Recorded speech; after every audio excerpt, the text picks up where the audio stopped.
कृष्णाय वासुदेवाय हरे परमात्मने प्रणतक्लेशनाशाय गोविंदाय नमो नमः।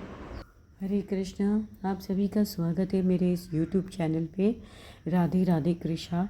तो आज हम स्मरण करेंगे 8वां अध्याय, जिसे अष्टम अध्याय भी कहते हैं। सूत जी बोले, हे तपोधन, विष्णु और श्री कृष्ण का संवाद सुनकर नारद जी ने पुनः प्रश्न किया, हे प्रभो लक्ष्मीपति के वैकुंठ गमन के पश्चात क्या हुआ, सो मुझसे सुनाइए।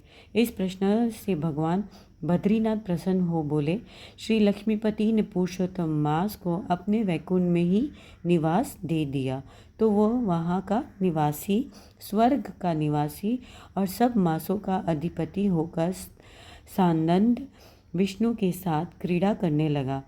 अंतरः हे मुनि, भक्त वत्सल भगवान युधिष्ठिर और द्रौपदी की ओर देखते हुए श्री कृष्ण जी अर्जुन से कहने लगे, हे राज शार्दुल, मुझे विदित है कि आप लोगों ने वन में आकर कष्ट सहे, इससे आपका पुरुषोत्तम मास का ध्यान नहीं रहा।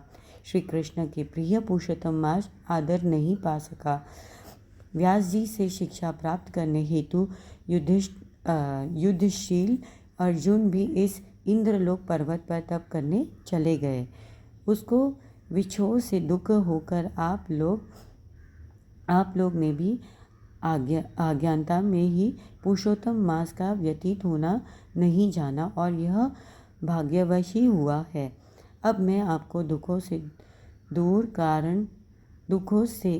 के दूसरे कारण को इतिहास के साथ कहता हूँ, तुम ध्यान लगाकर सुनो।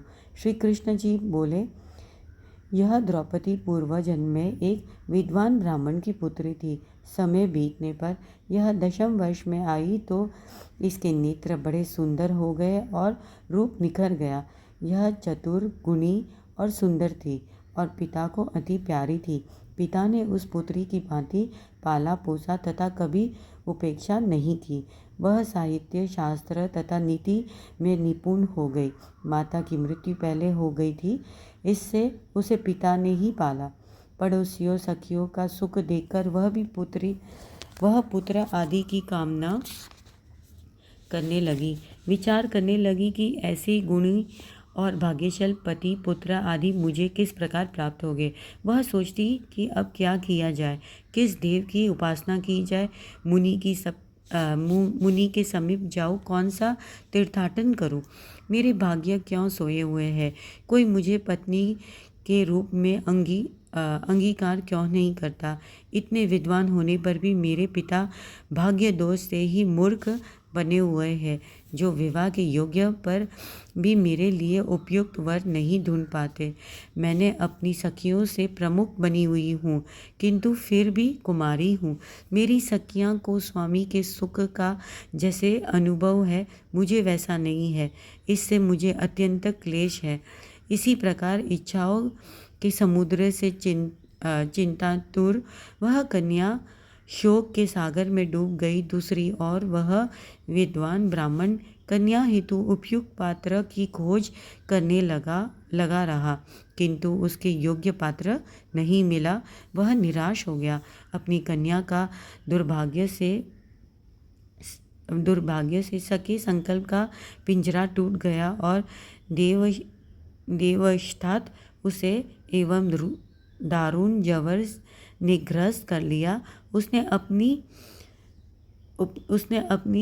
पुत्री को स्मरण किया, किंतु जब तक भयभीति पुत्री उसके पास आ जाती, वह कन्यादान करने की प्रसन्नता की अनुभव नहीं कर पाया। गृहस्थ धर्म में पालन किए गए परिश्रम की चिंताएं एवं संसार की सब वासनाएं छोड़कर हरि के साथ अपने को तन्मय कर देते हैं। इसी तरह निपुण ब्राह्मण ने नील कमल की भांति सुंदर त्रिभंग ललिता स्वरूप श्री हरि पुरुषोत्तम स्वरूप में अपना चित्त लगाकर उन्हें स्मरण किया। हे राजाओं के राजा, हे राधा के संग भ्रमण करने वाले, प्रचंड भुजाओं से दैत्यों का हनन करने वाले, हे श्री कृष्ण, हे गोविंद, हे मुरारी, राधा के पति, मैं आपकी वंदना करती हूँ। हे नाथ ऋषिकेश, मैं आपकी वंदना करती हूँ, मेरी रक्षा करो।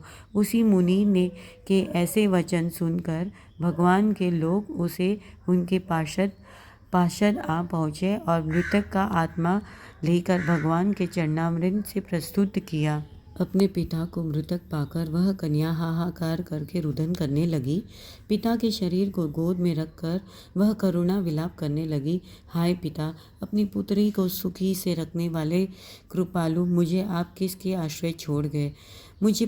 मुझ पुत्रीहीन की अब कौन रक्षा करेगा? ना मेरी कोई है, ना मेरा कोई था कुटुंबजन। मेरी तपस्वी माता भी नहीं है। हाय, मेरे भोजन वस्त्र की चिंता कौन करेगा? हे पुत्री को प्यार करने वाले पिता, तुम बिना विवाह किए मुझे कहाँ छोड़ गए?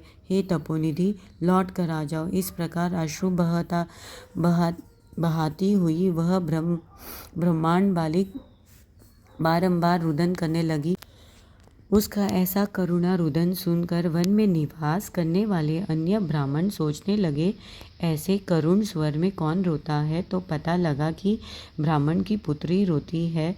उसका पिता मृत्यु को प्राप्त हो गया है और सब एकत्रित होकर विलाप करते हुए उस ब्राह्मण बालिका के निकट पहुँचे और रुदन करने लगे। अंत में उन्होंने बालिका की गोद से मृतक शरीर को उठाया और काष्ठाढ़ी में चिता बनाकर शिवालय की निकट शमशान में उसकी अंत्येष्टि कर दी और तदनंतर दुखी ब्राह्मण बालिका के धीरज बांध कर सब अपने अपने निवास स्थानों को लौट गए।